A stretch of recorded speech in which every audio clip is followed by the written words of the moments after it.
হে আমার প্রিয় ছাত্রছাত্রীরা, যারা সাহিত্য নিকেতন একাডেমি এই চ্যানেলটাকে প্রতিদিন ফলো করছো তাদের জন্য এবং যারা নতুন এসেছো আজকে সবার জন্য সবাইকে সুস্বাগতম।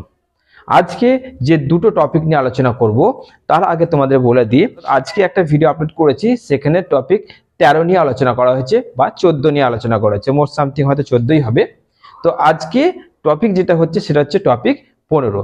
এই 15-র মধ্যে আজকে আমরা বুঝবো দুটো বিষয়, অর্থাৎ কি আছে সহজভাবে এবং তার উদাহরণ। চলো আজকে দেখে নিই আজকের ভিডিওতে সেই দুটো টপিক কি।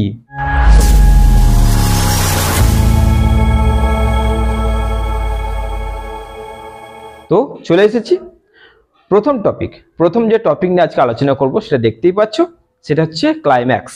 ওকে, ক্লাইম্যাক্স নিয়ে আজকে আলোচনা করছি। ক্লাইম্যাক্স বলছে climax is a figure of speech in which words or a sentence is arranged in ascending order। অর্থাৎ ক্লাইম্যাক্স হচ্ছে এমন একটা সেন্টেন্স যেখানে একটা সেন্টেন্সের মধ্যে কি হচ্ছে অ্যাসেন্ডিং অর্ডারে কথাটাকে সাজানো রয়েছে। এমন একটা বাক্য যার মধ্যে অ্যাসেন্ডিং অর্ডার আমরা দেখতে পাচ্ছি। অ্যাসেন্ডিং মানে কি ছোট থেকে আস্তে আস্তে আস্তে বড় হবে, তাকে বলা হয় ক্লাইম্যাক্স।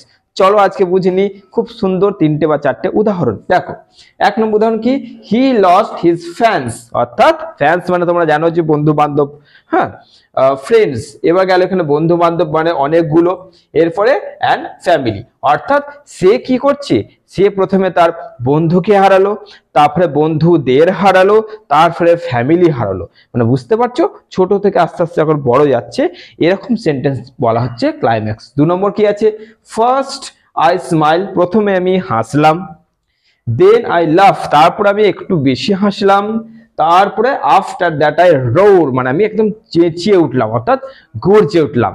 বুঝতে পারলে তোমাদের কি হচ্ছে, ছোট থেকে আস্তে আস্তে বড় হচ্ছে, তাই না?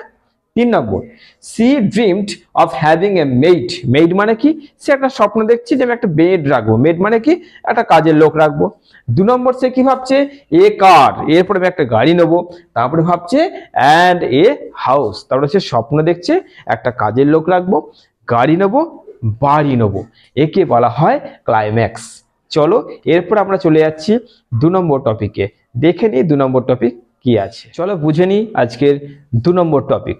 দেখতে পাচ্ছ 2 নম্বর টপিক কি হচ্ছে, অ্যান্টি ক্লাইম্যাক্স।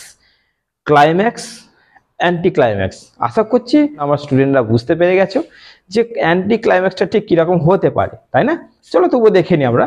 দেখো, anti climax is a figure of speech in which words or sentence is arranged in descending order. মানে আমি কিচ্ছু চেঞ্জ করিনি, মানে এইখানটায় অ্যাসেন্ডিংটা ডিসেন্ডিং হয়েছে, আর কিচ্ছু চেঞ্জ করিনি। অর্থাৎ আগেরটা ছিল ছোট থেকে বড় হবে, এটা বুঝতেই পারছো, বড় থেকে একদম ওইটাই। চলো দেখে নি উদাহরণ। সি লস্ট হার হাজবেন্ড, সে তার প্রথমে স্বামীকে হারালো। হার চিলড্রেন, তার শিশুদের বা সন্তানদের হারালো। হার হ্যান্ডকারচিপ মানে রুমাল। তাহলে বুঝতে পারছো বড় থেকে ছোট জায়গায় এলো। 2 নম্বর, he lost his wife, child, dog and her pen.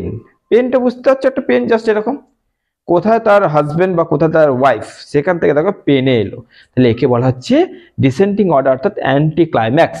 Next দেখো 3 নম্বর, he got first unit 50, second unit 37 and third unit 22 number. অর্থাৎ সে প্রথম ইউনিটে কত পেয়েছিল, 50, তারপরে 37, তারপরে 22, অর্থাৎ তার ডিসেন্ডিং হয়েছে, জিনিসটা অ্যান্টি ক্লাইম্যাক্স হয়েছে।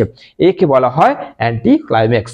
ক্লাইম্যাক্স, অ্যান্টি ক্লাইম্যাক্স, এই দুটোকে আমি এরকম করে কেন রাখলাম, কারণ এইগুলো একই জায়গায় থাকে না, এইগুলো আগে পিছুতে থাকে একটা চ্যাপ্টারেরই, কিন্তু আমি এনেছি যাতে তোমাদের দুটো আসানিতে বুঝতে পারো এবং তোমাদের ক্লাস শেষ হয়ে যাক, তারপর আমি একটা লিস্ট করে দেবো এবং সুন্দর করে বুঝিয়ে দেবো যে সবকটা কি করে তোমাদের মনে থাকবে।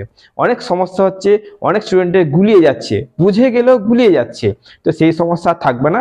জাস্ট ক্লাসটা কমপ্লিট হতে দাও, তারপর তোমাদের একটা মজাদার L1 এর ক্লাস নিয়ে চলে আসবো। একটা ভিডিওতে দেখে নিলে পুরো বইটা তোমাদের কমপ্লিট করে দেবো। চলো আবার দেখা হচ্ছে আমার স্নেহের ছাত্রছাত্রীদের সঙ্গে। আর এই ভিডিওগুলো কিন্তু তোমরা শেয়ার করো, যত তোমাদের বন্ধু আছে সে বন্ধুদের মধ্যে কিন্তু এই ভিডিওটা শেয়ার করো, সবাই পাক এইগুলো, তাই না? তোমরা কিন্তু শেয়ার করো। আশা করছি আমায় বলতে হবে না। ভালো থেকো এবং নিজেদের খেয়াল রেখো। চলো।